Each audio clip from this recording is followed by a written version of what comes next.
I remember that day like it was just yesterday, even though I was only 6 years old. My name is Julie, and that day changed my life forever. Dad had gone on another business trip, leaving Mom and me alone in our house. I was playing with my dolls in the living room when I heard the doorbell ring. Mom rushed to answer it, her face lighting up when she saw who was there.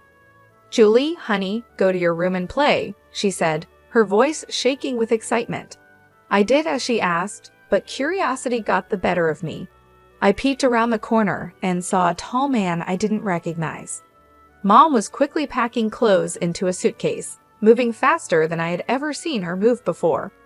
Mom zipped up her suitcase and headed for the door. I stepped out from where I was hiding, feeling confused and scared. "Mommy, where are you going?" I asked.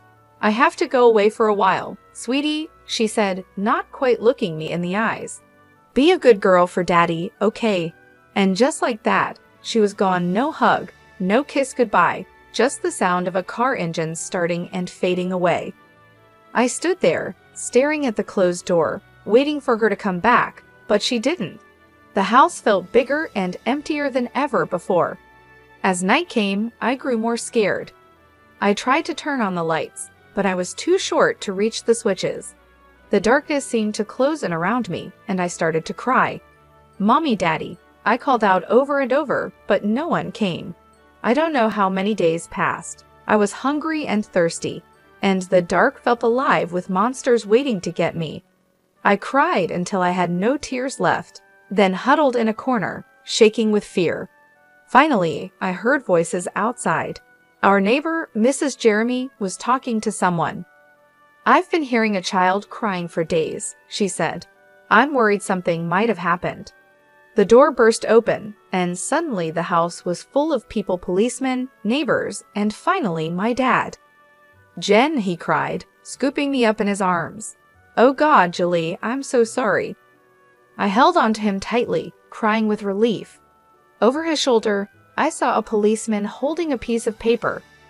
"Mr. James," the policeman said seriously, "I think you should read this." Dad gently set me down and took the note. As he read it, his face fell. He suddenly looked much older, like years had passed in just a few moments. "She's gone," he whispered. "Amy's gone. She left us." The next few weeks were a blur. Dad took time off work to stay with me. We had lots of visitors, relatives, friends, and a nice lady who Dad said was a child psychologist. "Jen has been through a traumatic experience," the psychologist explained to Dad. "It's normal for her to have some fears and anxieties after what happened." And boy, did I have fears. I couldn't sleep without a light on. The dark terrified me. I panicked whenever Dad had to leave, scared that he wouldn't come back either. The fear never really went away. It became part of who I was, just like my brown hair or green eyes. I became Julie James, the girl whose mother left her, the girl afraid of the dark, the girl always worried about being abandoned. As days turned into weeks and weeks into months, life started to feel normal again, but a new kind of normal. Dad and I became a team of two, figuring out how to live in this new world without Mom. He learned to braid my hair. He wasn't very good at first, but he got better with practice. And I learned how to make his coffee just the way he liked it. Then everything changed when Dad met Lauren. I was 8 years old when he introduced me to her.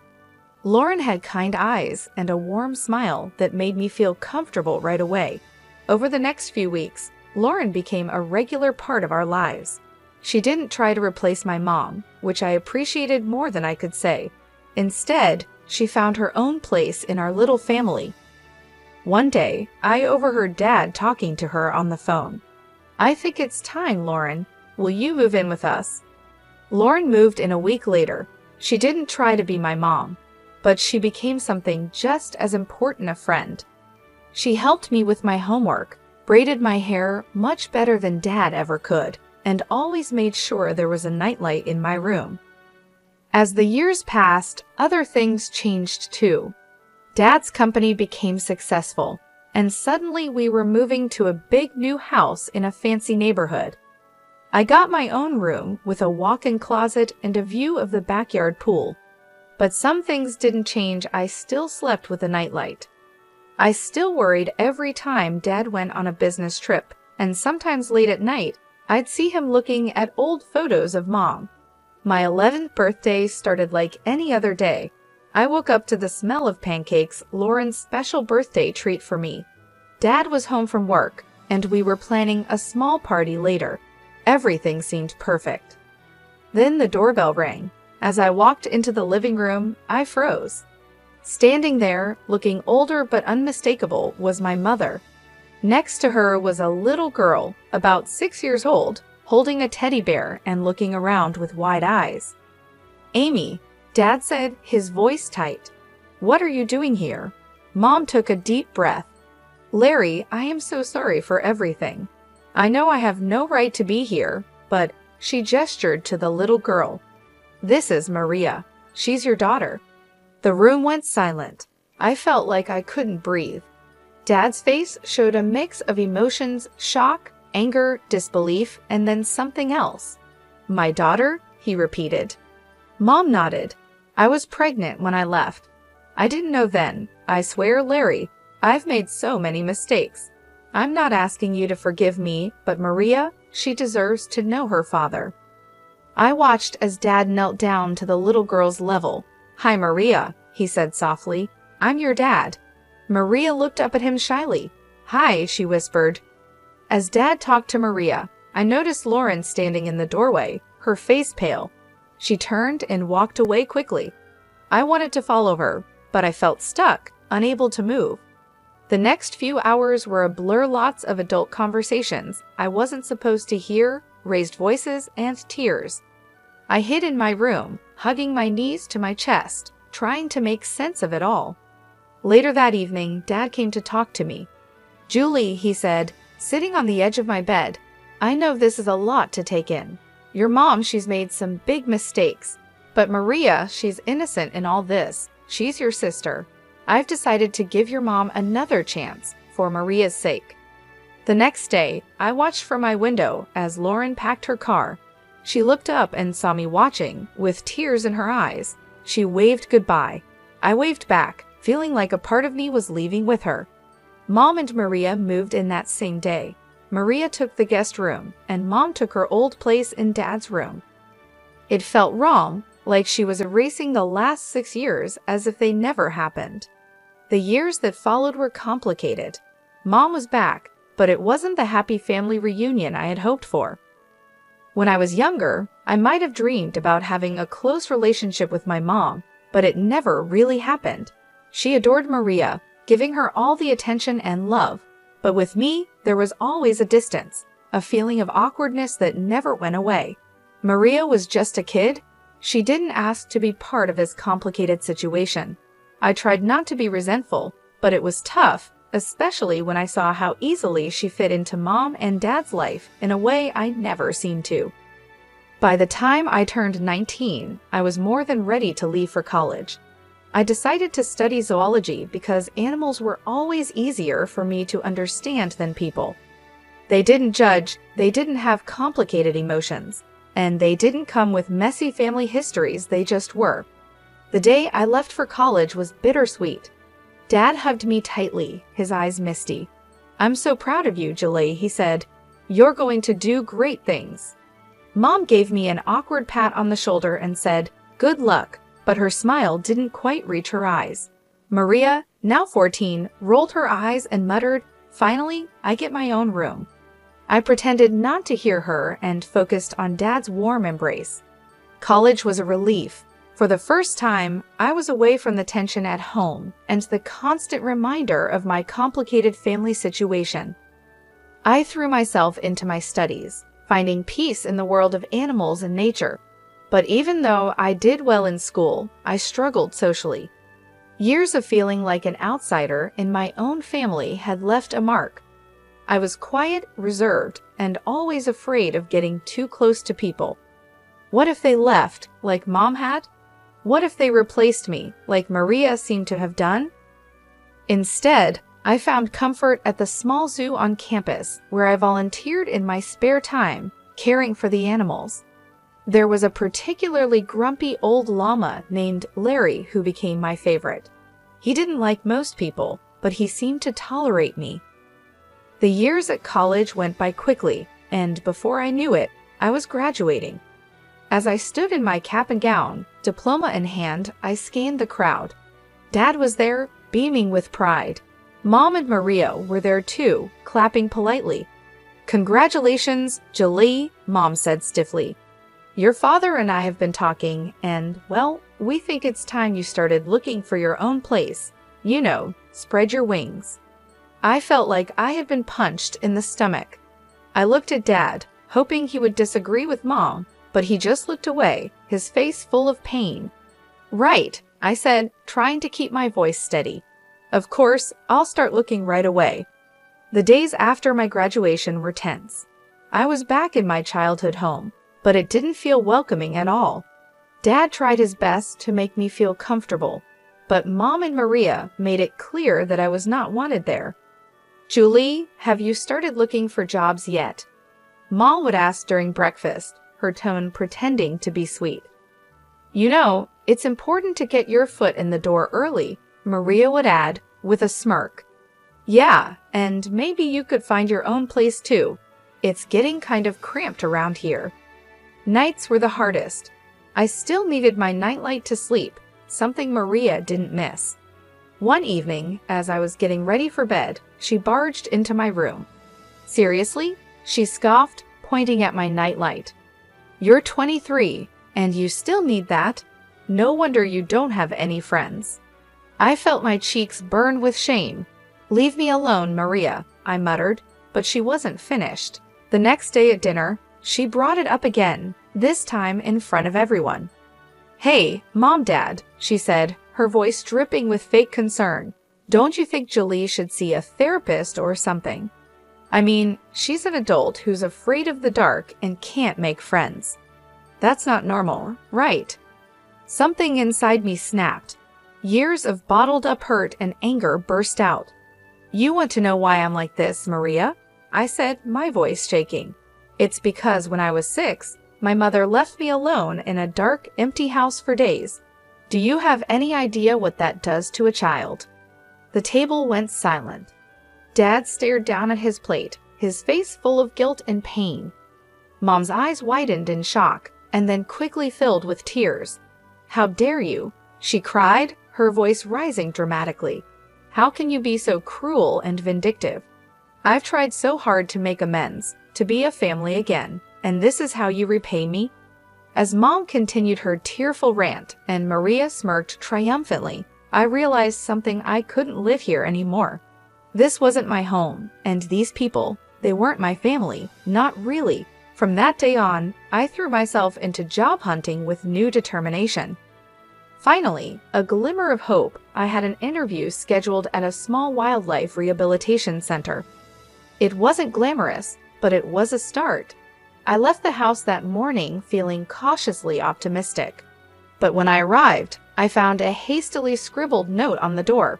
"Interviews canceled due to unforeseen circumstances. We apologize for the inconvenience." Disappointed, I headed home earlier than expected. I unlocked the front door and heard voices coming from the living room, Mom and Maria deep in conversation. I was about to let them know I was home when I heard my name. If Julie wasn't around at all, Maria was saying, it's not fair that she gets any of Dad's money. She's not even really part of this family. "I know, sweetie," Mom replied in a calming voice, "but we have to be patient.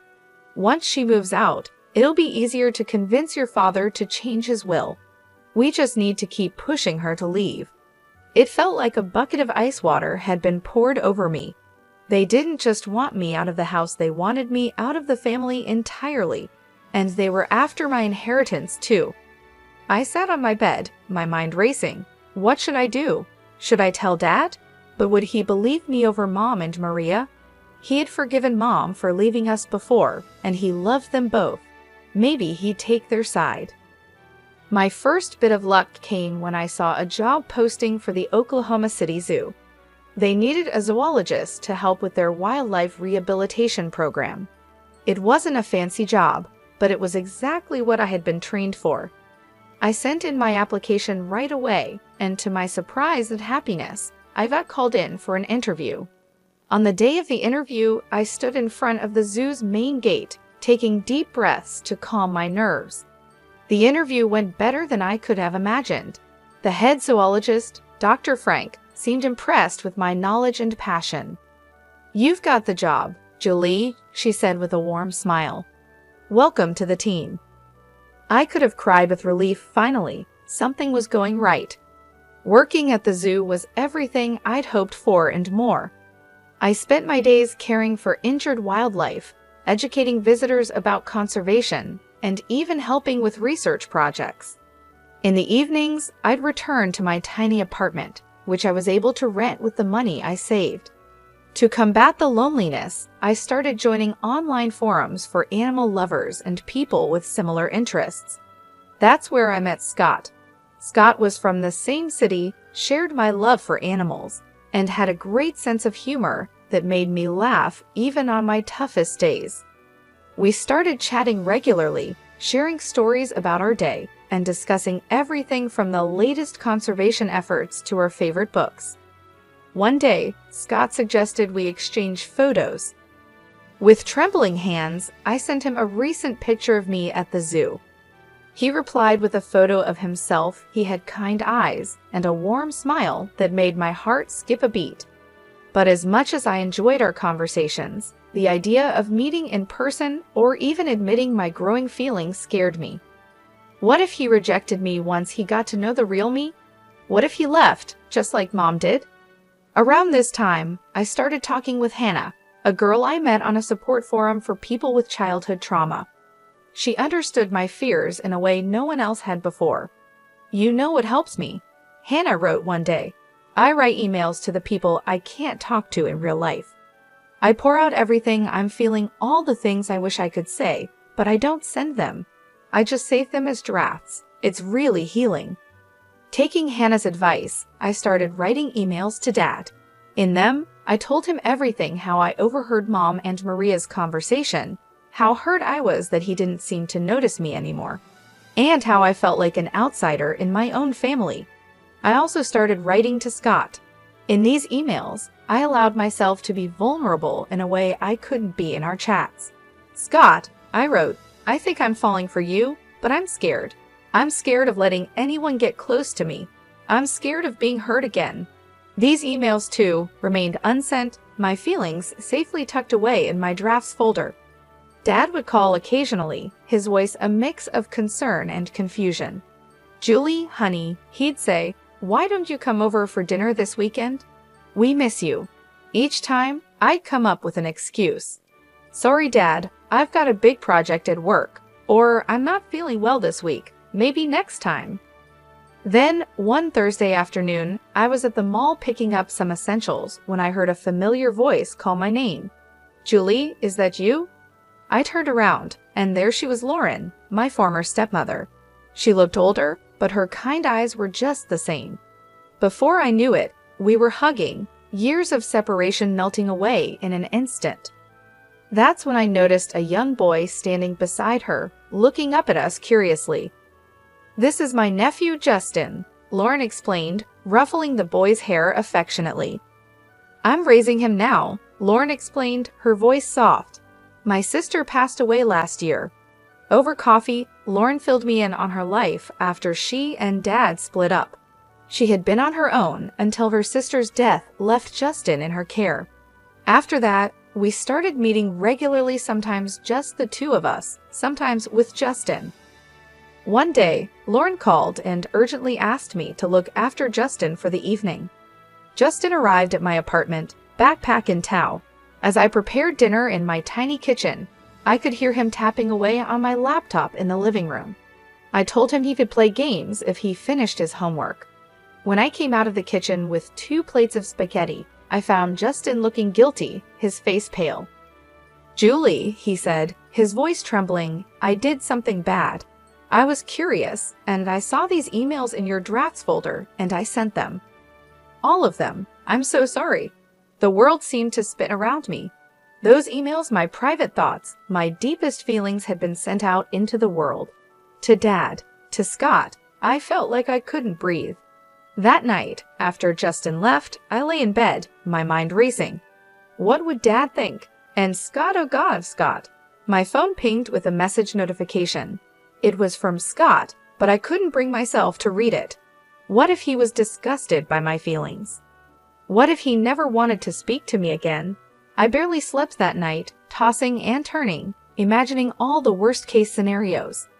A few days later, my phone rang. It was Dad. "Julie," he said, his voice serious. "We need to talk. Can you meet me at the cafe near your old high school?" My heart pounded as I sat across from Dad in the small cafe. He looked tired, his face showing lines I hadn't noticed before. "I got your emails," he said quietly. "Julie, I had no idea you were feeling this way about your mother, about Maria, about everything." I couldn't meet his eyes, feeling a mix of shame and fear inside me.